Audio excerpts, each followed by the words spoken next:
Well, it's Ernie here, another Preaching in the Real video. And as you can see, we're at Elma Center. And for some reason that I can't explain, I just had this feeling that I had to come and do one of these here. And I must say, I think this is one of the most beautiful cemeteries in the area. Just wide open spaces, those mature trees around it. It's just, as I said earlier, it feels like a sacred place that you feel close to God here. As you look across, you can see, this must be the older side of the cemetery to the east. And then, as you can see, it's filled up and it's expanding out to the west there. I know I have family members here and loved ones buried here, and I know I've been a pallbearer for a few funerals here. And with all this beautiful snow, it just seems, I don't know what the word I'm describing, at peace, quiet. It's a beautiful day. A little nippy, but there's no wind. It's kind of interesting. Just about every couple months, I'll have somebody drop in at church and wondering, where is Elma Center Cemetery? And, it's a little bit off the beaten path. I see a flag in the distance there.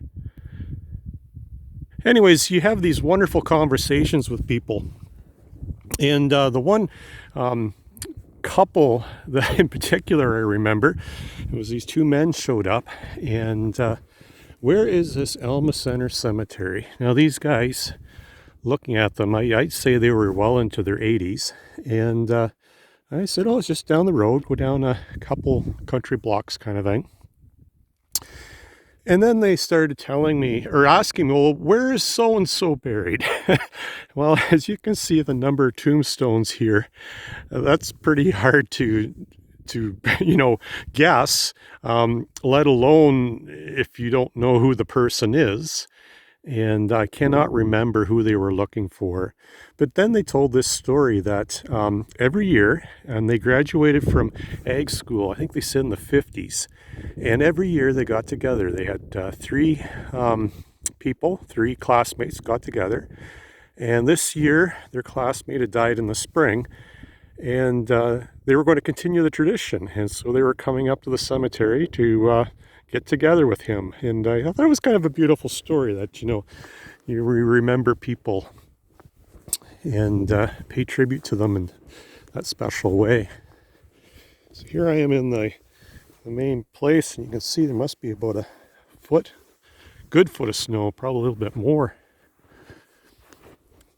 I must give a shout out to the Scheif family. They are the caretakers here, and they really, really do a good job. I've helped, did quite a few graveside services here, and I've stayed around and watched them, refill the graves afterwards and make it all nice and neat and tidy and do a beautiful job. But anyways, I thought, since we're here at the cemetery, we should talk a little bit about grief. And it's something that every single one of us experiences in life, and it's something that we really can't run away from.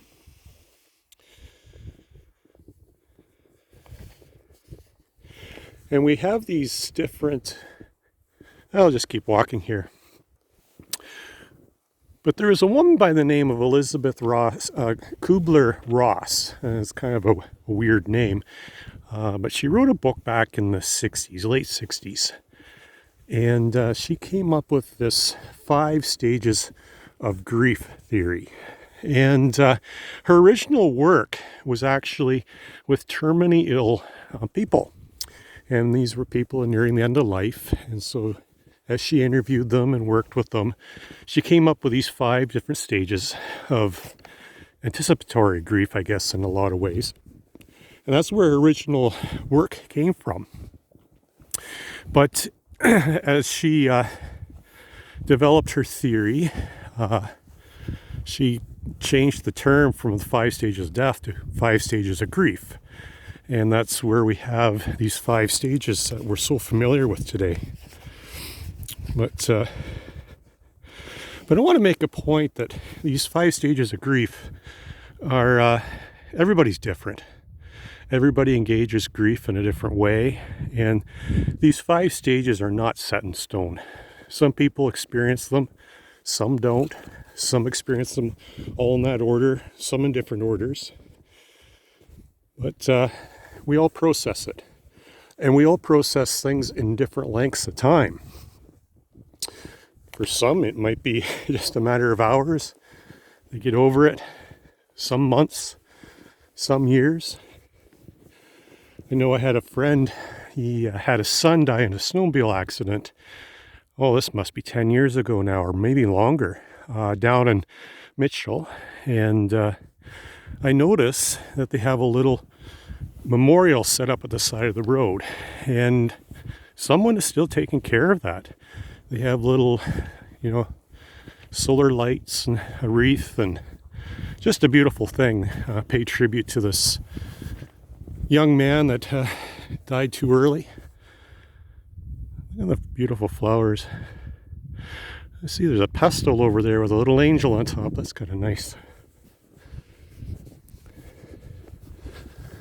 Okay.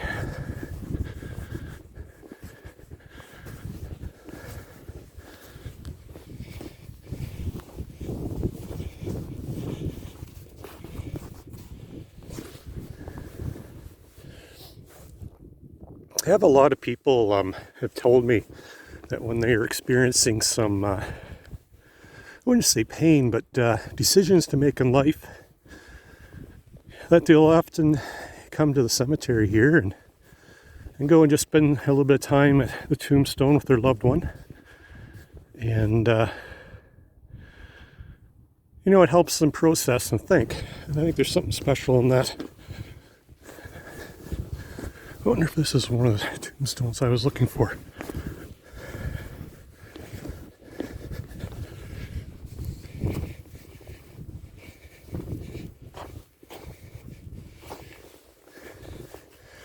Elmer Hood. That was a neighbor of mine. Oops. 1988. I remember that. A long time ago. I must say, the snow is deep in here. Well, getting back to our story about grief.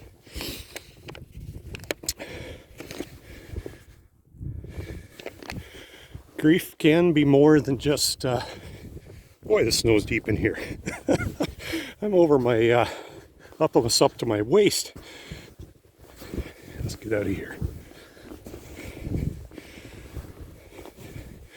Grief, doesn't necessarily have to be a death. It can be the loss of a job. It could be moving schools, graduating finally from school and going out into the world. Any transitions in life. Losing a job, changing jobs. It looks like they had a snowblower in here. Actually, I'm on my way over to that columbarium over there. That's what I want to show people. Okay, got distracted. So, our different stages of grief. Well, we have denial, anger, bargaining, depression, and acceptance. So then denial is quite obvious. You heard, I'm just going to deal with death. You hear a loved one dies. And you think to yourself, that can't be true.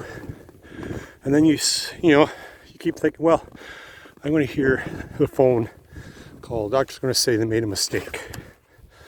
That kind of thinking. And then we move to anger. You're really, really mad at the world. Maybe mad at God. Then you're angry.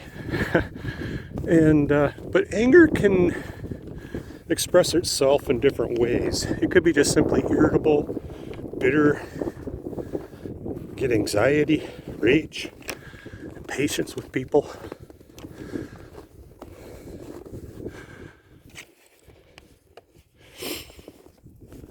And then you move to a bargaining stage. Well, what if? If I did X, Y, and Z, well, then everything will go back to normal. Or if only I did something different to prevent it. And you try to figure out, what it is to make things go back to normal. Then the next stage, you head into depression.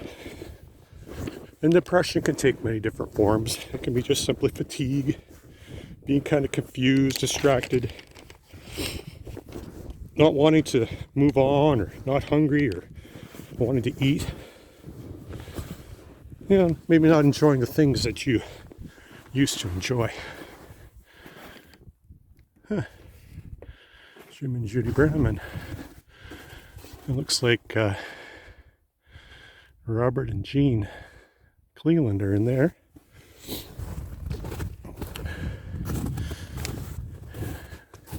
We actually have an excellent group of people that help the cemetery board, I guess is what I'm trying to say. And they meet at the church every few months. And I remember I was there and they're making the decision to put this columbarium in. And, it's a fair amount of dollars, I'm sure, here. And I think when they made the decision to put it in, it's kind of neat how they have these little things. I guess that's to put plaques on. But I think they said it was like 13 ton. And then this base down here, I think it's like 2 feet or something. I'll have to ask about that. This is quite a weighty thing. And then Jim Brenneman was talking about this, that it's just like in a condominium. The higher you go, the more you have to pay for the space. And, of course, the premium ones are right at eye level. And then he said they got smart and, it's marketing. And then some of them at the bottom, they tilt the bottom one out. And then they can charge more for that because it's more visible. And I thought, isn't that quite the thing? All right, I got distracted again. That's what these preaching the real things are. You never know where we're going to go or what's going to happen next. But, we've talked about depression. And then you move into this acceptance. And it's more, you're acknowledging the loss that you've experienced. And you learn to live with that loss. And, you adjust your life to that. But this is, as I said, a theory. And there's other theorists have added some other stages of grief. They'll add shock. That's the very first stage. And I can see that. An unexpected phone call, shock. And then you move into your other stages of denial, anger, bargaining, depression, acceptance. And they have other ones, integration and finding meaning. All these different things. Well, I don't think I'm going to go walking up these rows. I thought sure there's some people here who'd love to see some more headstones, but snow is just a little too deep. The one thing I want to talk about, though, is anticipatory grief. This past Christmas, I had a couple people, and they're just quite emotional. And, they couldn't figure out why. And then as you talk to them, they start talking about, well, mom and dad, their health isn't too good. Not sure they're going to be around for another Christmas. And so what was going on here is they're anticipating their grief that's going to come. And so they were exhibiting all these attributes of grief ahead of time, before the pain or death even happened. And you can maybe see that in real life. You hear rumors that say the factory you're working in is going to shut down, and you kind of go in a grieving period in anticipation of that. Oh, they put some dirt back here from the graves.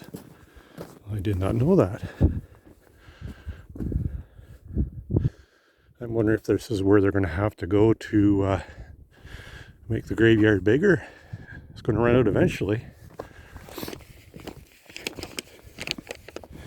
But anyways, you're getting a little personal now. My parents died very, very close together. And it was a tough time for our family. But you know, I analyzed my own grieving process. And I didn't really follow this. I would suggest I had some maybe anticipatory grief because their health was declining very quickly. And, you're kind of preparing yourself for the worst. But when they did die, I felt this sense of profound love. I guess I was just so pleased at what they'd given to me and my siblings in life, the love they've shown us, how lucky I was. And for me, my grieving was maybe a little different, but I do have a strong faith, just as everyone here, as we look over all these people, they're all in heaven with Jesus, their loved ones, and I know I'll see my loved ones again. I got a little story, and the reason I'm talking about this grief is if we don't work or process our way out of this grief, it kind of locks us into a perception of the world. And, that's really what the Lent journey, this is the first Ash Wednesday, so this is part of our Lent journey. And maybe that's why I'm starting here, is our Lent journey is a journey to the risen Lord. He indicated that there is power over death, there is life after death, and that he goes to prepare a place for us. And, these graves are just a kind of a transition to something greater. Anyways, my story. So this is I'll call it a modern day parable. Well, the magician Harry Houdini, and I'm sure everybody knows who Harry Houdini is. Well, anyways, he would come into a town and do a show. And so he would go to the local jail. This was his shtick, and this is what he did to make some money. And he would get buzz going in town. He can break out of anything. That was his kind of spiel. And he would get people to pay to watch him go to the jail and break out. So anyways, he did this from town to town, and that's how he made his living. And he's quite a showman, I understand. Well, anyways, he got to the one jail. Well, this jailer, I think, was a little bit brighter than the average jailer. And so what he did is when Houdini entered the jail, instead of locking the jail cell, he left it open. He pretended to lock it, but he didn't actually lock it. Poor Houdini spent a whole bunch of time trying to break out of this cell, but he couldn't. He kept relocking it is what he was doing, and he couldn't figure it out. And so eventually, he kept relocking himself in repeatedly. And finally, in frustration, he admitted that he could not escape. Well, the jailer then revealed his deception to Houdini and revealed what he did. But what Houdini's problem was is that he believed a lie in a way, that he was locked in and that he was held captive. And I wonder how many people in the world are kind of held into this lie that, this is it. You only live once. There is nothing to come. And it locks us into a place that we can't escape from. Anyways, that's kind of beginning of the Lent season. Something to process, think about.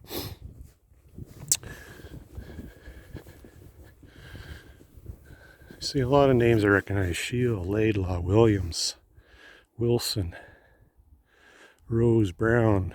Like all these names. Holly. People that grew up in this area would recognize those names right away. Well, I am getting a little cold. I'm heading back to the car.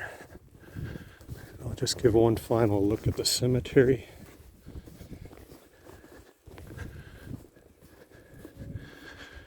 And we got a little sign here. Not permitted. Solar lights, containers, structures. As determined by the caretaker. My father actually looked after the North Logan Cemetery. It's a cemetery. It's maybe maybe a tenth the size of this one. And yeah, they had keep things nice and neat, and they had little rules like that too. Anyway, signing off. Hope you enjoyed our little tour of Elma Center Cemetery. God bless.